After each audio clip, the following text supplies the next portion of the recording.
Here's a simple promise. Over the next 8 to 10 minutes, you'll meet 20 scientists whose work reshaped knowledge, but whose names were marginalized, misplaced, or misremembered. This is not a museum tour of grievances.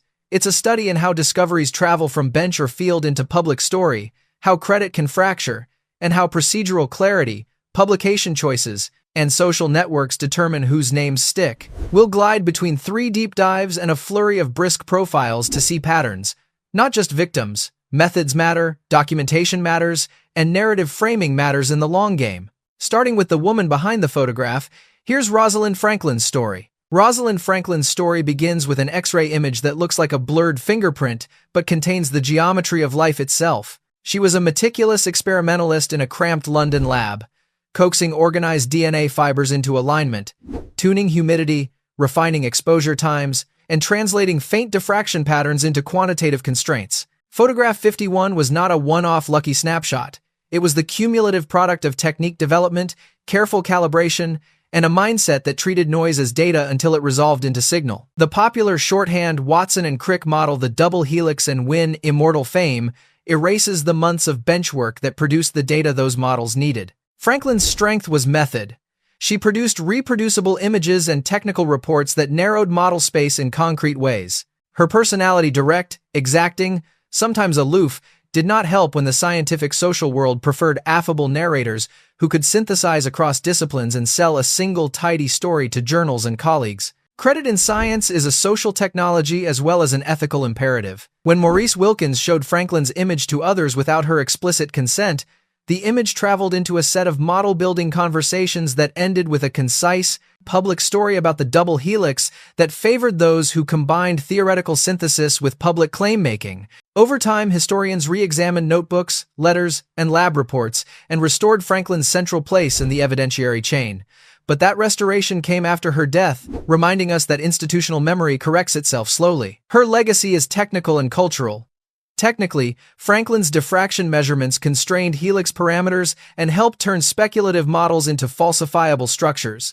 Culturally, her experience exposes how institutional norms, gendered expectations, and differing communication styles shape who is remembered. If there's a practical rule for makers and discoverers today, it is this: make your methods and data so transparent and reproducible that the historical record must point back to you. Try archiving your next experiment's raw data, instrument logs, and a short narrative of the key decisions so future tellers have to acknowledge your work. From meticulous benchwork to exile and theory, meet Lise Meitner. Lise Meitner's life reads like a study in moral and intellectual tension. A Jewish physicist who fled Nazi Germany, a collaborator who provided the theoretical key to an experiment others ran, and a figure who watched recognition be parceled out without her name attached. In 1938, experiments splitting uranium were producing unexpected products. Otto Hahn and his colleagues had chemical evidence that something novel was happening. Meitner, working in exile in Sweden, teamed with her nephew Otto Frisch to interpret the evidence. Their theoretical calculation explained how a heavy nucleus could split, releasing a surprising amount of energy, and they supplied the term fission. The experimentalists had the messy, noisy, hands-on evidence. Meitner supplied the clean interpretation that made the phenomenon intelligible and teachable. Yet when the Nobel Prize for Chemistry was awarded in 1944, it went to Hahn alone, a choice shaped by wartime separations, gendered assumptions about theoretical versus experimental credit, and fractured communication channels. Meitner's refusal to participate in bomb development complicates the narrative. Further, she accepted exile and later publicly objected to nuclear weapons, so her ethics and science are intertwined. The practical lessons are structural. Communicate broadly and document interpretive choices so that geographic and political separation cannot erase your role, and make both your calculations and your explanatory notes publicly available so future historians and peers can trace the interpretive steps back to you. Try writing an explanatory note for your most important result that outlines not just the outcome but the interpretive steps you took and who contributed them. From political exile to geologic stubbornness, here's Alfred Wegener. Alfred Wegener's continental drift hypothesis began as a pattern-spotting exercise. Coastlines that look like puzzle pieces, fossils that match across oceans, and paleoclimatic indicators that make more sense if land masses migrated. He gathered paleontological, geological, and climatological evidence, and presented a unifying narrative that suggested continents once formed a single mass and later separated. The idea was elegant and synthetic, but the dominant geology of the time demanded a mechanism. Scholars wanted a physical engine, and Wegener's proposed forces tidal, centrifugal felt ad hoc. The result was social and scientific resistance.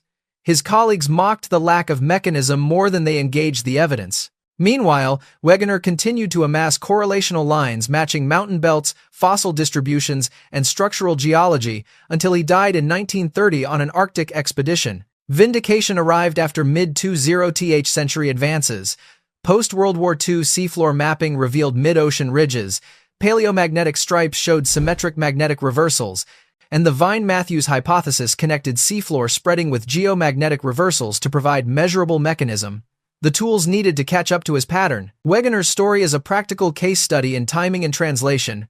Pattern recognition is powerful, but you strengthen persuasion by proposing testable mechanisms, outlining possible falsifications, and building allies across disciplines so your idea is heard in the right technical idioms. Try sketching a simple experiment or observational test for your next big idea and write down how different outcomes would falsify your hypothesis. Connecting from that first deep sweep, Jocelyn Bell Burnell noticed a steady, ticking radio signal while wading through raw chart recordings as a graduate student.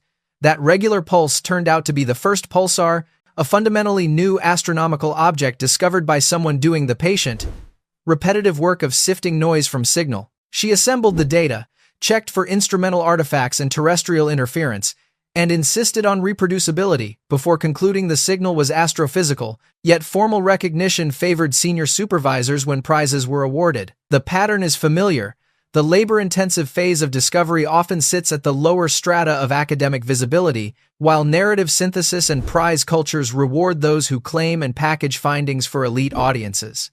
To protect your labor, keep readable logs, time-stamped data, and a clear chain of custody for instruments, so the authorship of the discovery is traceable and unambiguous. Try archiving your raw files, the instrument logs, and a short narrative of how you found the signal so nobody can later omit your role. Following that, Qianxiang Wu's experiment flipped a long-held symmetry in physics on its head by showing that parity symmetry was not conserved in certain weak interactions. She designed and executed a delicate cobalt experiment with precise detectors and control conditions to make a theoretical intuition irrefutable. Her work converted an abstract theoretical challenge into a tangible, reproducible demonstration, validating a conceptual revolution and reshaping particle physics textbooks, but award narratives and visibility often focused on the theorists who proposed the idea. Precision experimentalists make theory indisputable, so document your apparatus, calibration standards, and negative controls carefully and make them public so others cannot reframe the story without crediting the experimental design.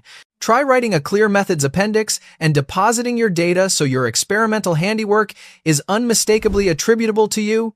Next, Emmy Noether quietly rewrote the rules by proving that continuous symmetries imply conservation laws, an insight that underpins modern field theory and guides how physicists build models. Noether's theorem turned abstract invariance into concrete conserved quantities like energy and momentum, and it still undergirds much of how physicists approach symmetry in theoretical models. Despite the foundational nature of her contribution, she faced limited formal appointments and recognition in her lifetime because of institutional sexism, which muted her visibility even as her theorem went on to become a backbone of modern physics. Translational work matters.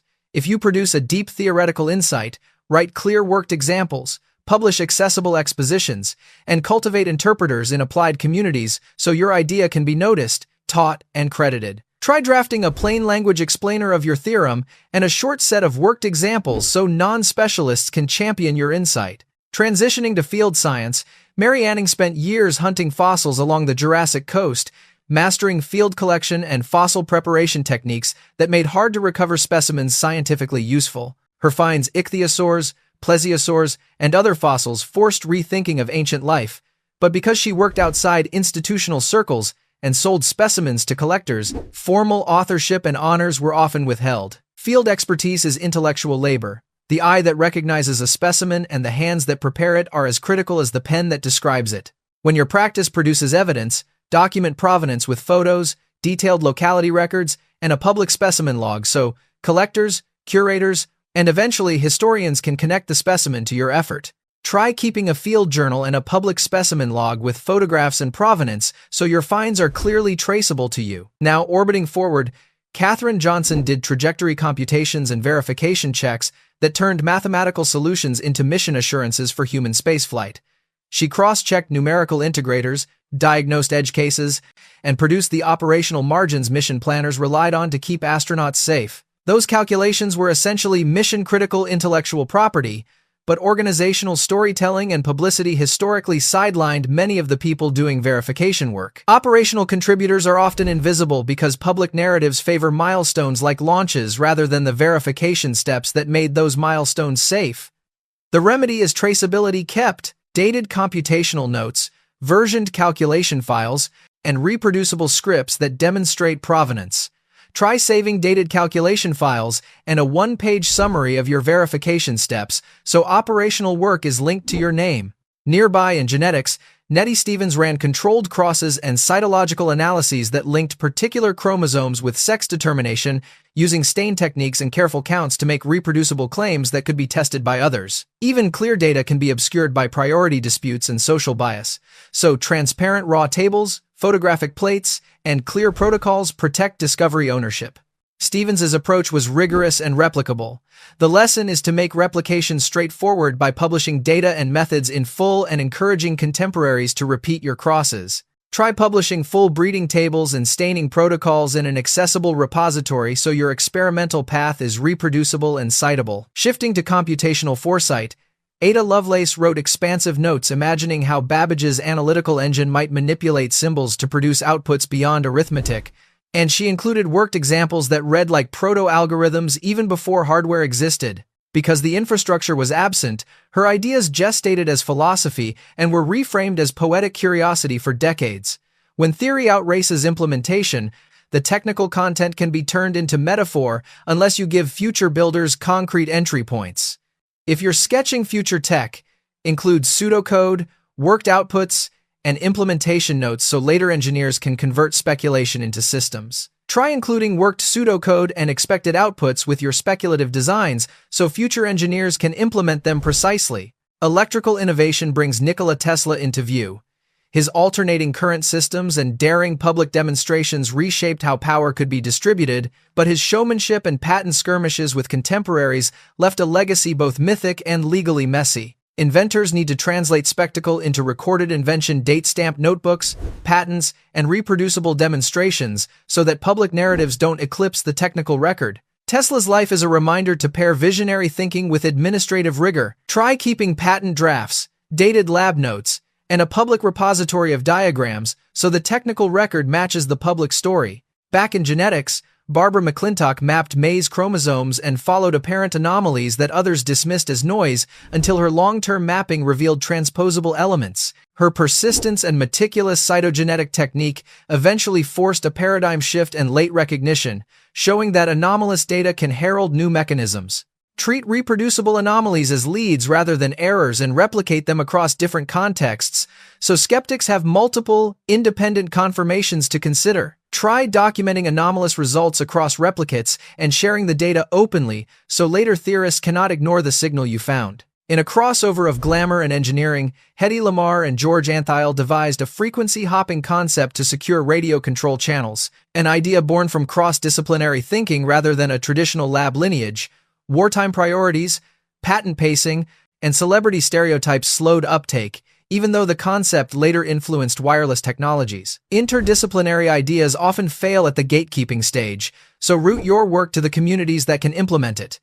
File patents where appropriate, write clear technical memos, and send it directly to engineers and program managers who can act. Try filing the technical memo, patent, or repository entry and emailing it to relevant engineers so your cross-domain idea is discoverable. Turning to public health, Ignaz Semmelweis documented a stark drop in maternal mortality after physicians adopted hand-washing, yet his abrasive advocacy and the absence of an accepted germ theory at the time prevented widespread uptake. Data can be compelling but still fail against cultural inertia and professional defensiveness.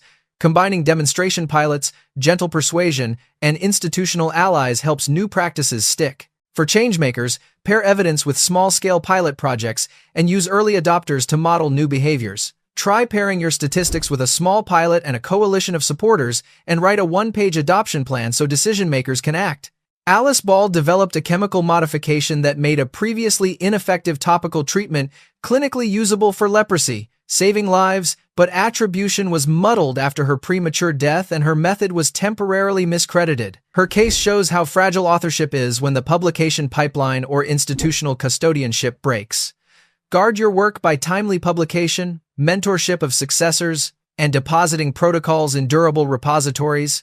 Try depositing your clinical protocol and key data in an accessible repository and mentoring a successor who can teach the method. George Washington Carver applied rigorous experimentation to agronomy, testing crop rotations, soil amendments, and value-added processing with smallholder farmers in mind, yet popular narratives sometimes flatten the experimental rigor into folklore. When work is public-facing, protect both reach and rigor by including technical appendices, control descriptions, and reproducible outcome reports alongside popular pieces.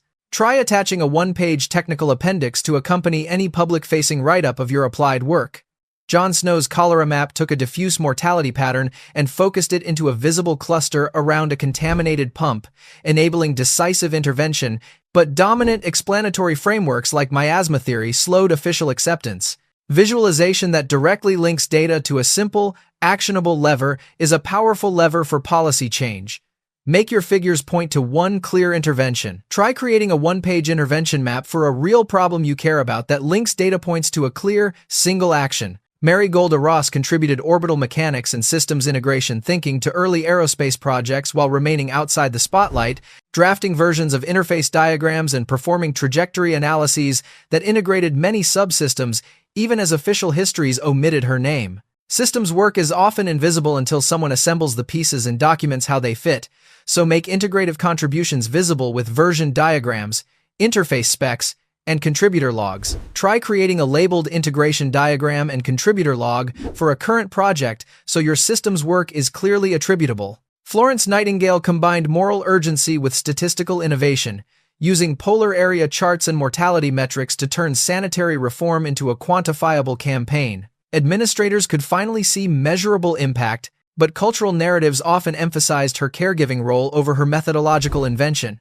If you want policy change to be durable, pair persuasive narrative with open data, reproducible charts, and the code that produced them so critics cannot reduce your claim to feel-good rhetoric. Try producing a reproducible chart and saving the data and code behind it so your reform arguments are defensible. Finally, Hypatia of Alexandria taught mathematics and philosophy with problem sets and commentaries, yet centuries of retelling recast her into varying symbols and myths, obscuring the practical scholarship she produced. Legends can be useful as cultural shorthand, but primary materials, lectures, worked problems, and commentaries preserve the substance beneath the myth. Preserve your intellectual labor with clear, searchable records so historians and future learners can see the work rather than just the story. Try scanning and compiling one set of your teaching notes into a single searchable PDF that future scholars can analyze. If this trip through hidden contributors resonated, subscribe for more stories that put methods, ethics, and the messy human side of discovery on stage.